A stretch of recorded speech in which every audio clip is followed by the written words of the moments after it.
Big Movie Mouth Off on Xfinity, Utah On Demand, Channel 1. We're here at Groovy Cinema Pub today to talk about Sundance. I'm Jeff Weiss from MSN Entertainment. And I'm Jimmy Martin with Slug Magazine. We're sponsored by PC Laptops, by the way. Jimmy and I have been spending time in Park City and Salt Lake City. That's what our facial hair shows. Yes. Yes. And our haggard voices. Yeah. We sort of hit a Sundance wall. Yeah, exactly.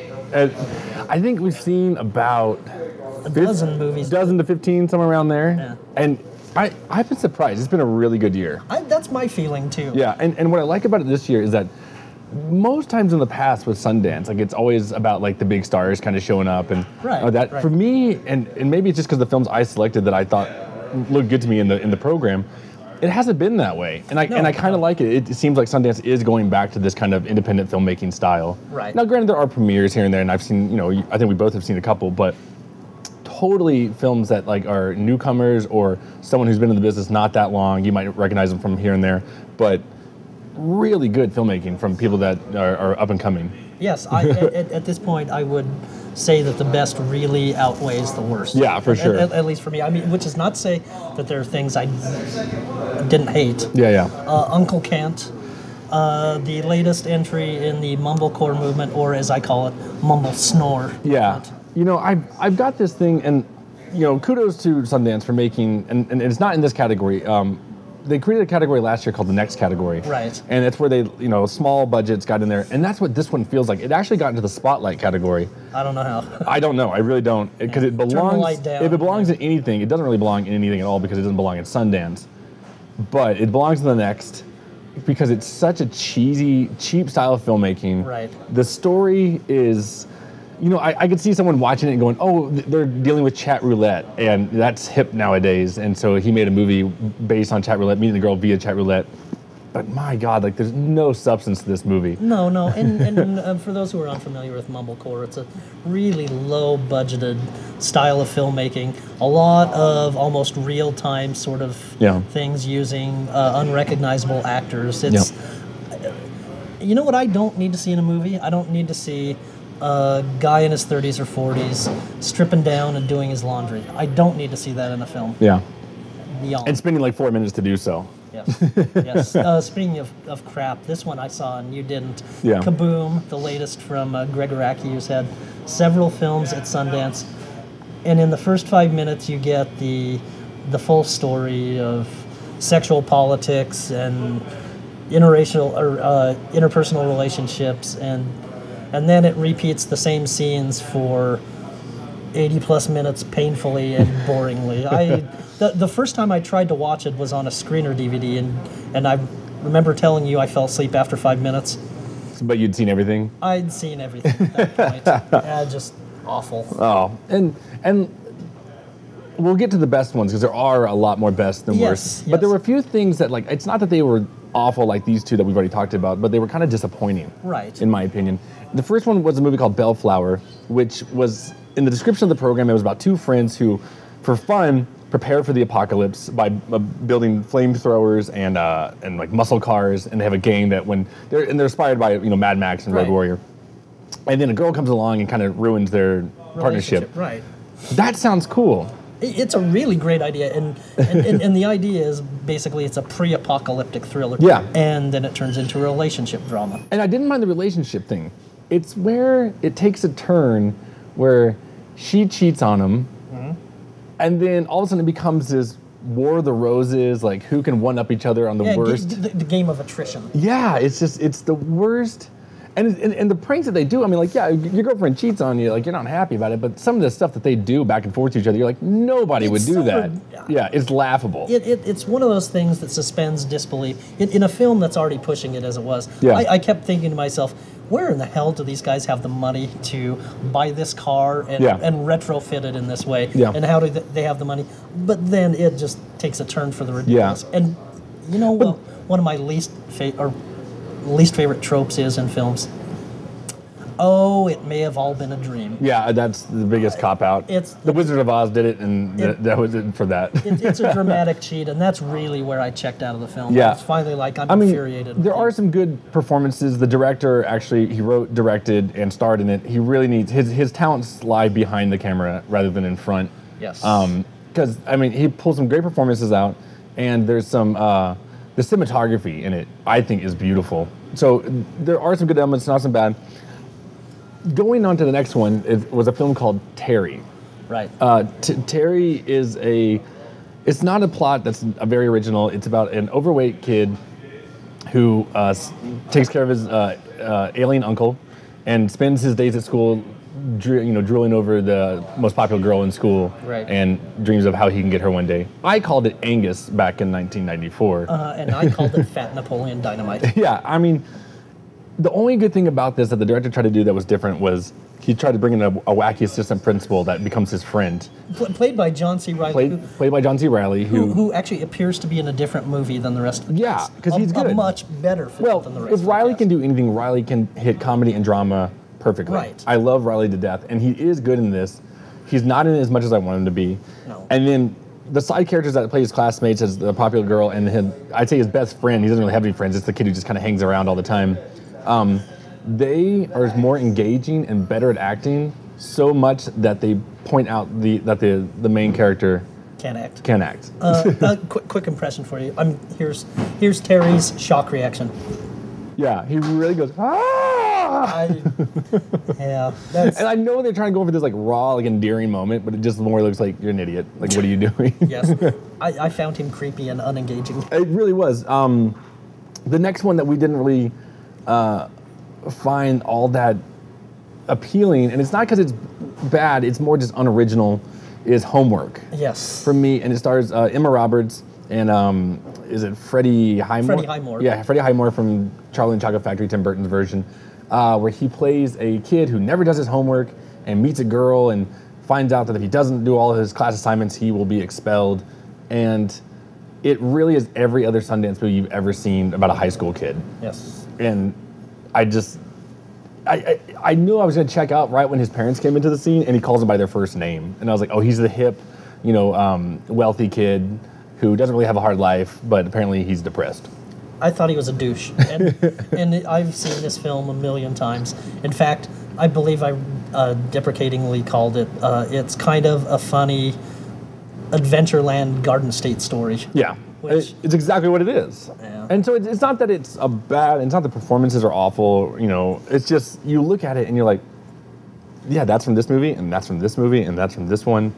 Why am I watching this? I'd rather go watch the ones that pioneered it and which were done much better. Exactly. And with more engaging characters. Exactly. And the other one, and this was a big disappointment for me because I'm a huge fan of the band, was Beats, Rhymes, and Life, which is a documentary by usually an actor, Michael Rappaport, about kind of the origins into the present day situation of A Tribe Called Quest. Right. Which, great idea, great interesting interview subjects, done in the most mind-numbingly by-the-numbers fashion possible. It was. It's a 90-minute VH1 behind the music. It really is. Episode, essentially. Anything that he put into this film, information-wise, you could find like on their Wikipedia page. Yes, you know what I mean? Probably more accurately. Yeah, I mean, it's not, and I love the band, and if you're a fan of the band, check it out because it's fun. But you're not going to find out anything you probably didn't already know. I mean, and the things that you do, there are a few things, like they made this super band that I had no idea about that was like, I can't even name them all because there was like at least 15 of them, but it was De La Soul, Tribe Called Quest, Queen Latifah, Jungle Brothers, all these people combined, and they made a super hybrid band called the Native Tongues. And I go, oh my God. Like, and it's one of those things where they started to show the performance of this great supergroup, and then they cut away before we ever really get to hear or delve into this whatsoever. Yeah, and that's where I was like, oh God, I had no idea that this band existed. Tell me more, and you move away. Yeah.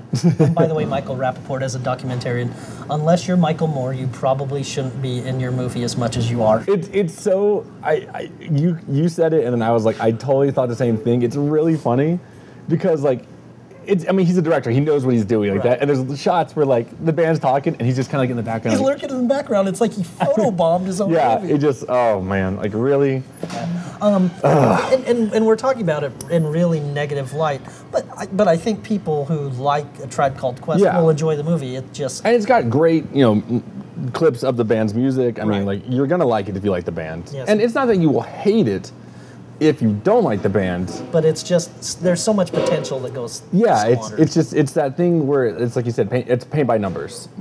Here's the intro, and there's where they talk about him and close. And it's just, where did you take a chance anywhere to try to get something that was, nowhere.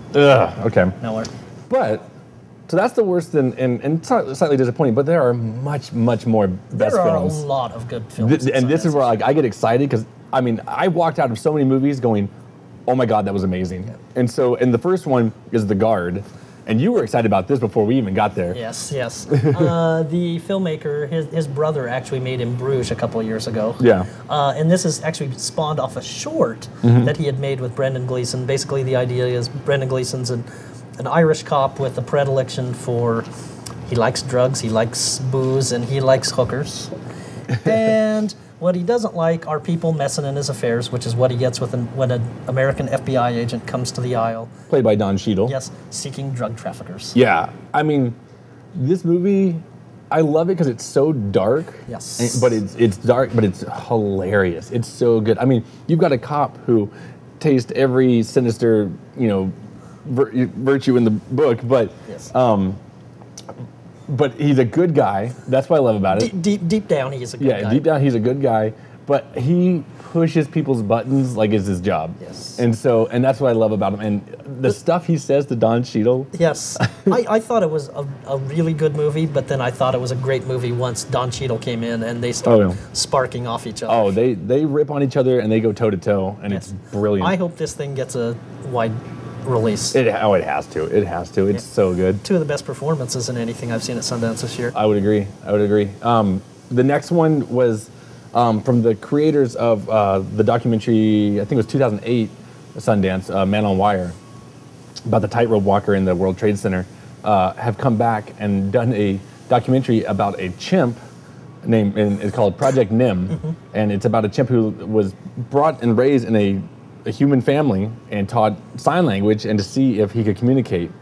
And what turns out, I mean, when you think about this, you're like, wow, that'd be really fun. Like that, That's not what it's about, though. yeah, it quickly becomes more about the people that surrounded this chimp's life. Yes, and how messed up they all are. Oh, God, and how it they're gets all creepy. the worst parents I can ever imagine. Oh, God.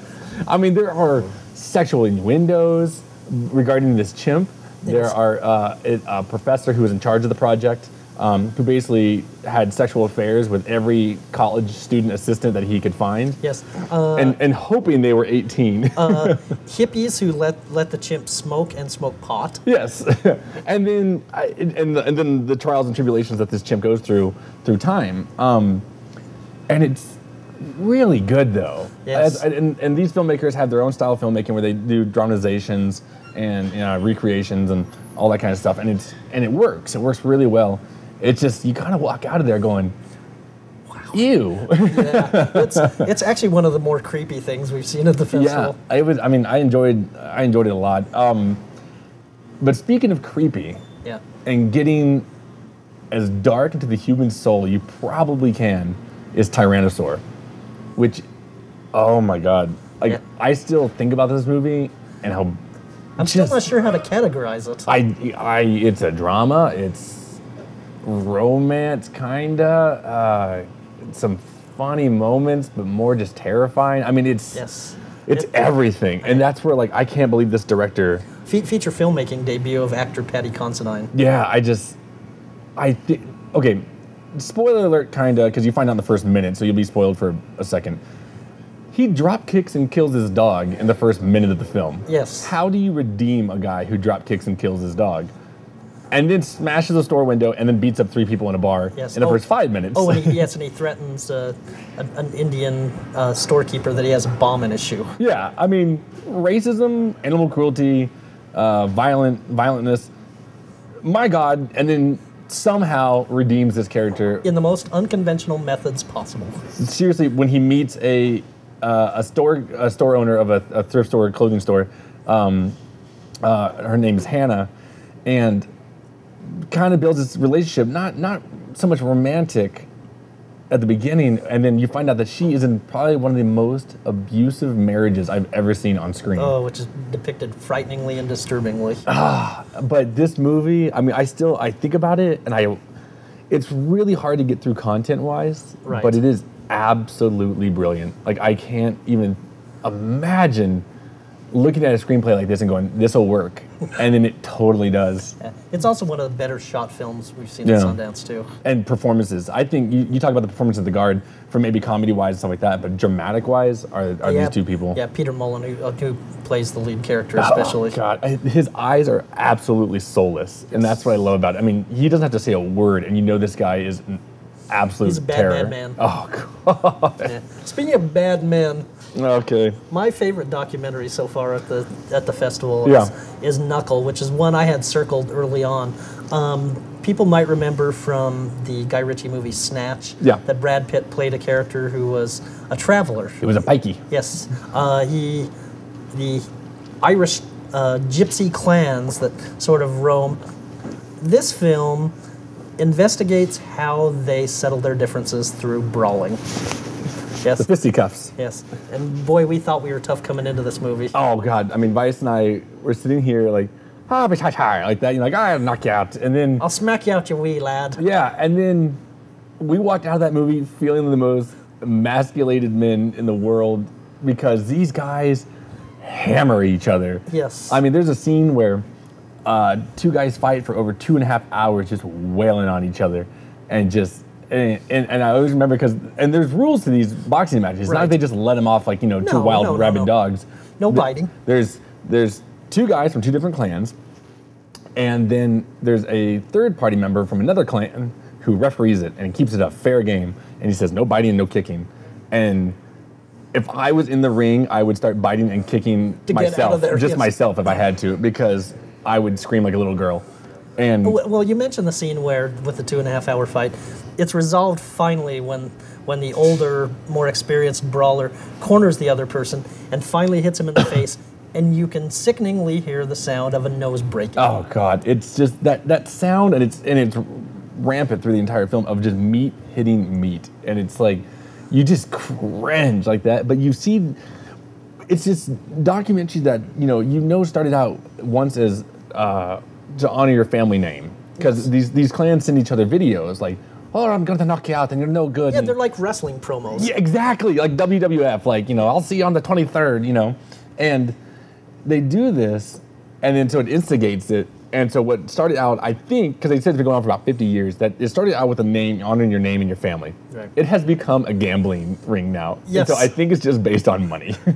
Oh, it clearly is. I mean, they're betting like 60,000 pounds, per match, and and I think they're more disappointed when they lose, not because of their family name, because they didn't get any money. You know what I really love about Knuckle? You can tell that the filmmaker went in. Originally, how he got drawn into it is he was asked to videotape a wedding. Between two cousins. Between two cousins. And then accidentally stumbled into this and had his own idea of where he wanted the documentary to go. Yeah. And then the film and the subject takes him along with it. There's... I think the documentary, another name for it could be One Last Time. Yes. Because the main character's name is James Quinn McDonough, and he's the guy who's never lost a match. And they're kind of following him. He's like, I'm not going to do this anymore. And then, family name, but money. He's like, one last time. I'll do it one last time like that. And then what's funny is that the filmmaker is filming all these fights, and then he finally gets to one, and this is the most disturbing part of the film, where two grandfathers, who are at least in their 60s, white hair, white mustaches, hammering each other. Ugh. Just beating the ever-living hell out of each other. And the filmmaker goes... I wouldn't last a second against either one of those guys. Oh, yeah, but the filmmaker looks at him and says, I don't think I should do this anymore. This is getting disturbing. And he goes, one last time. Like that. Yes, exactly. Great filmmaking, really fun. Just, it's interesting. I mean, he gets into these families' lives, and it's so just inviting to see these people. I mean, as gruesome and brutal as it is, it's just a lot of fun.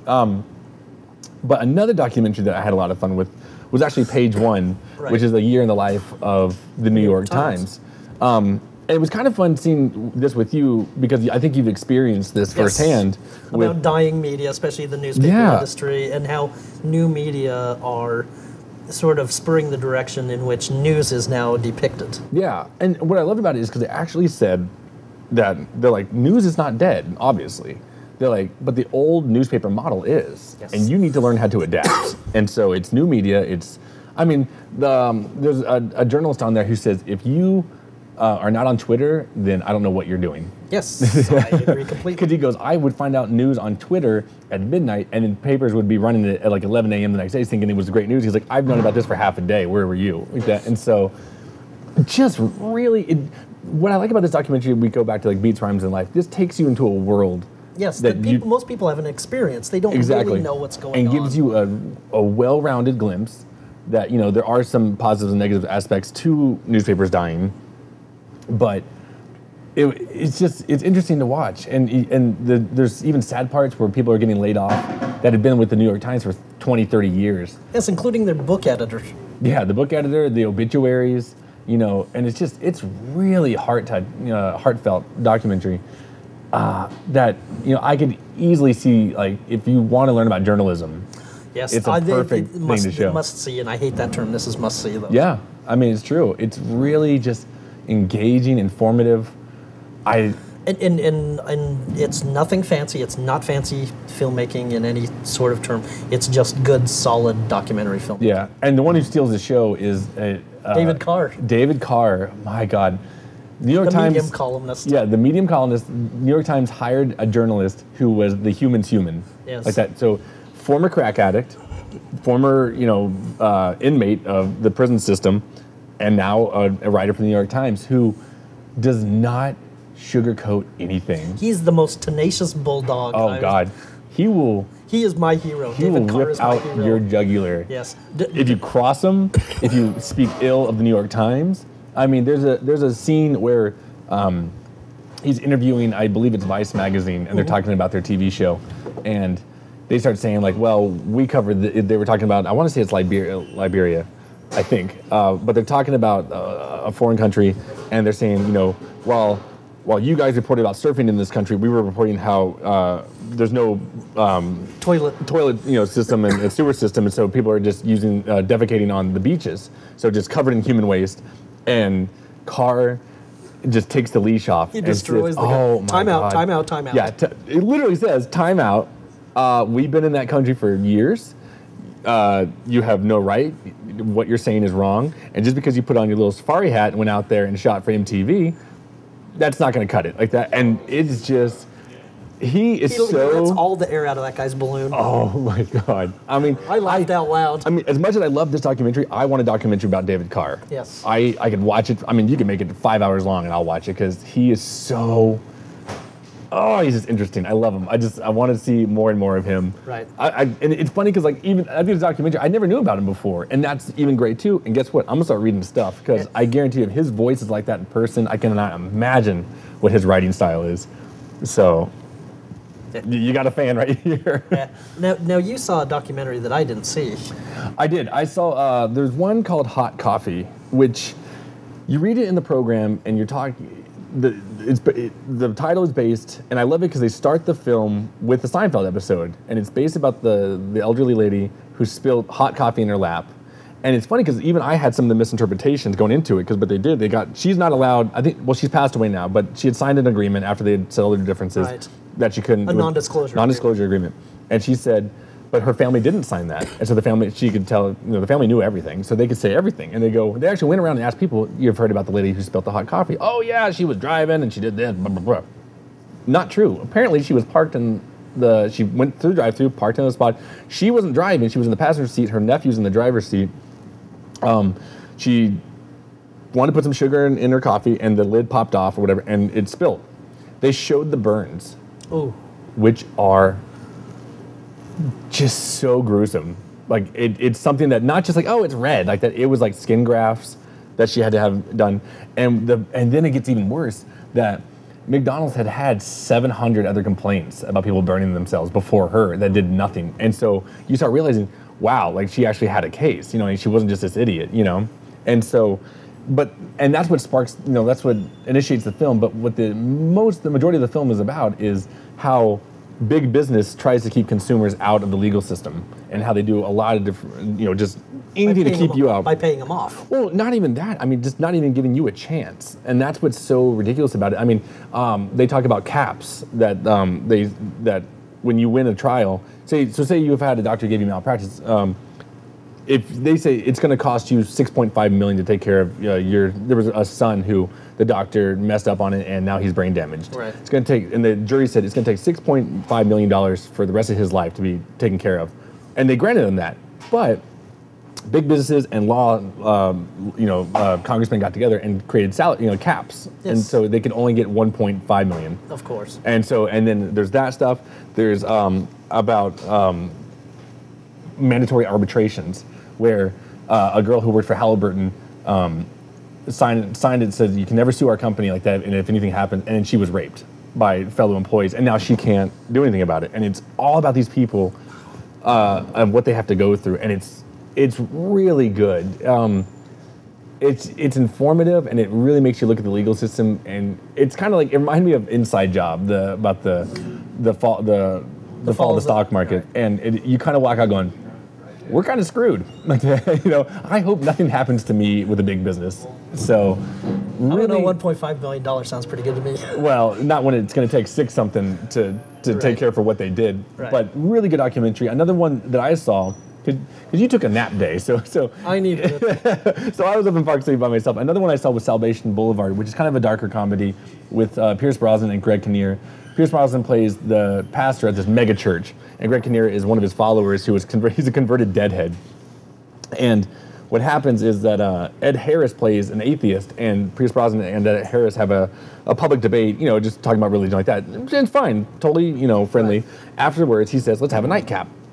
Awesome. So, and he invites Greg Kinnear to come along. And during the meeting, Pierce Brosnan accidentally shoots Ed Harris in the head.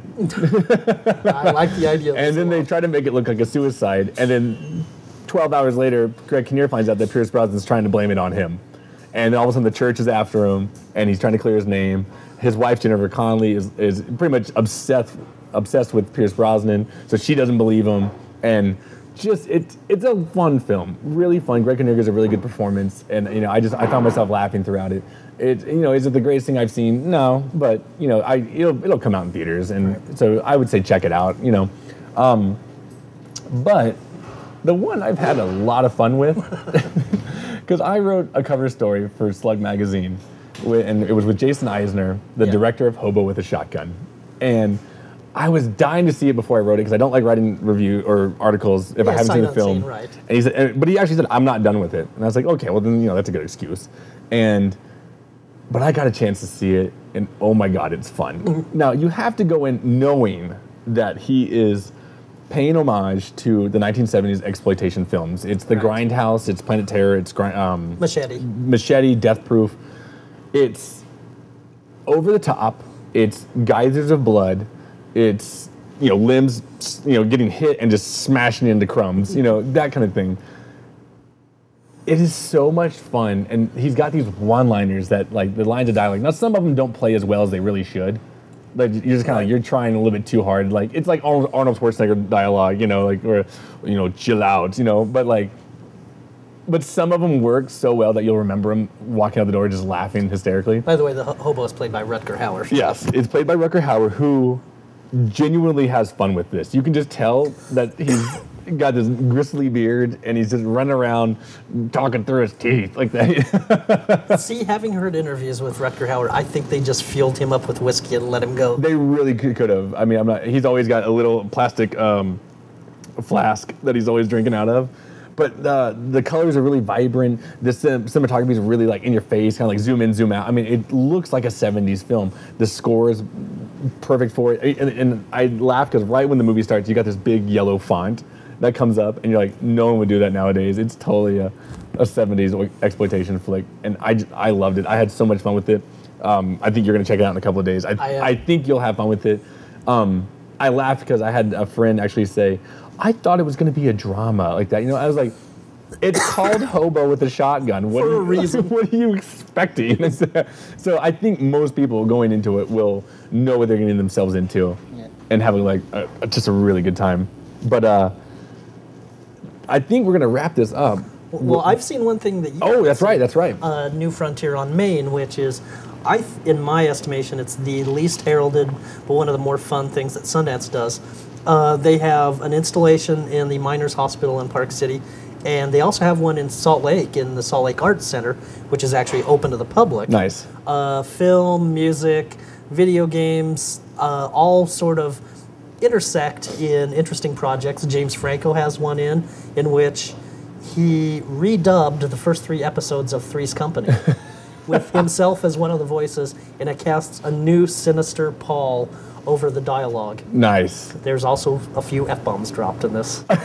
As Three's Company should have. Yes. But the thing that I really enjoyed the most is a short film, a horror short film, called Pandemic, which takes a young boy and his sister trying to deal with their zombified mother in the house. Nice. Which, the short itself is really creepy and good. It creeped out another patron of it, but there are other media opportunities for it, including one where you can actually put yourself into the film.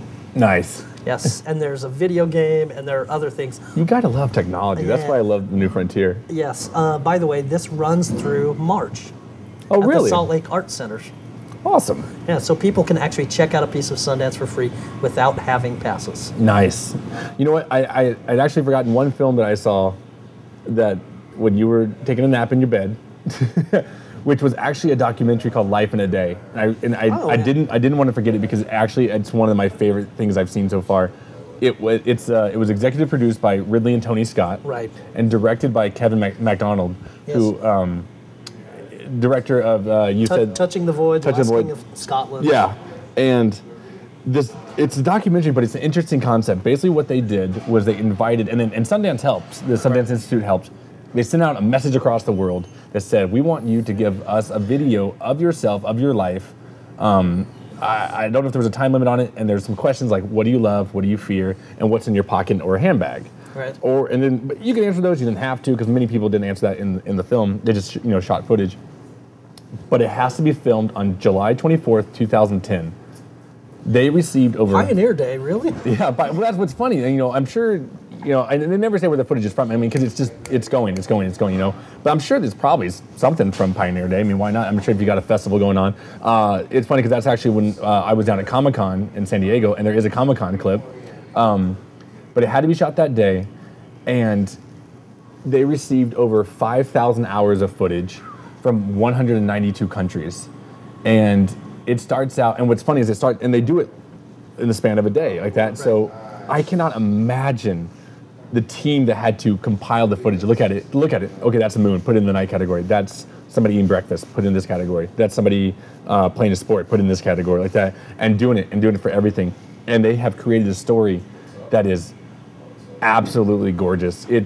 So it starts out with moon shots. I love it because one of the first shots is night vision of elephants bathing in a river, and then you've got a montage of people waking up like that.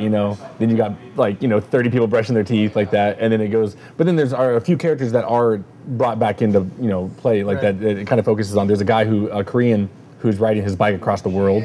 There's I love it. There's a kid who's doing his first facial shave with his dad. And he's like, "It's bleeding." He's like, "You'll be okay." And then there's a kid could be 6 or 7 years old, and he's a little shoe shiner in a third world country who has the guts to another shoe shiner kid calls up. He goes, "Beat it! This is Don't worry, kid, you bother me." Yeah, this is my turf. Just absolutely brilliant. And it's amazing because you lose yourself in this film watching it because it's a story. I mean, it becomes a story, and every time it changes, your mind, at least mine, didn't click that that's a different person. That's a different person. These are all different submissions from different people from around the world, and it not only it shows how much we are similar to each other, but it shows how unique this world can be, and I'm getting chills just thinking about it. I want to watch it again. It was one that I'd read about it and forgot, and all of a sudden I walked out of the theater. I'm like, what's playing next? And like Life in a Day. I'm like, oh, check it out. And I'm so glad I did. I'm not sure if this has been picked up, but you talking about it makes me hope that Disney Nature will pick this up. It's exactly what I thought. Disney Nature or even the BBC. It's what Planet Earth did for animals, but this is for the human condition. Right. And it's seriously. I'm thinking about it, and it's like, if someone actually had the time to click, like how many submissions they actually used, because I cannot imagine whoever edited this movie. I want to say it's Joe Walker, if I remember his name right. I apologize if that's wrong. Needs a medal and a vacation all at the same time because I just can't imagine. I edit things on like Final Cut and little blocks. I can't imagine how many little blocks are down that line, the timeline, because it's just, my God, it's unbelievable. By the way, Jimmy, we say this at for us the midway point in Sundance 2011. That's what's scary. That's what's scary. I mean, we've still got 5-6 more days to go, right? And but we still have one film to talk about. We're going to make it its own episode because it kind of was like the hype of the first half of Sundance for right now, and it's Kevin Smith's Red State. So, and we were actually lucky enough to get into it. 2 screenings were available, and so we'll tell you that. That's the first part 1 of 2011 Sundance. I'm happy with it. Yeah, beyond a good time. Really good time. We might be dead before it's over, and but we'll die happy. I'll die with a grin on my face. So, we will see you for part 2.